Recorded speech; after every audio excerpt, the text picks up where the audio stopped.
ગુજરાતનો આવાજ।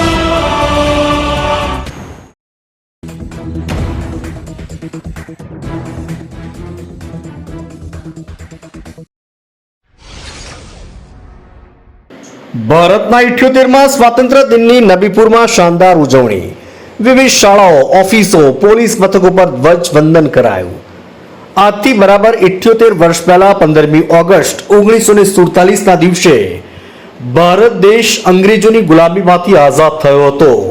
ત્યારથી આજના દિવસને સ્વતંત્ર દિવસ તરીકે પરંપરાગત રીતે ઉજવવામાં આવી રહ્યો છે, જે અંતર્ગત આજરોજ ભરૂચ જિલ્લાના નબીપુર ગામે વિવિધ સંસ્થાઓ અને શાળાઓમાં સ્વતંત્ર દિવસની ઉજવણી કરાઈ હતી।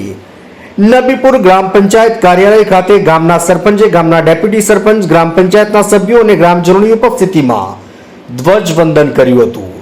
ગામની વિવિધ શૈક્ષણિક સંસ્થાઓ જેવી કે કન્યા શાળા, કુમાર શાળા, હાયર સેકન્ડરી સ્કૂલ તેમજ મદ્રસાએ અલવીઉલ હુસૈની નબીપુર ખાતે ધ્વજવંદન કરાયું હતું। નબીપુર હોસ્પિટલ ખાતે પણ ઓફિસ ઇન્ચાર્જની હાજરીમાં ધ્વજવંદન કરાયું હતું। નબીપુર પોલીસ મથકમાં સમગ્ર પોલીસ સ્ટાફ હાજર રહી ધ્વજવંદન કર્યું હતું। નબીપુર કન્યા શાળા ખાતે બાળાઓ દ્વારા રંગારંગ કાર્યક્રમ રજૂ કરાયો હતો। માંચથી મોહસિન કારાનો રિપોર્ટ।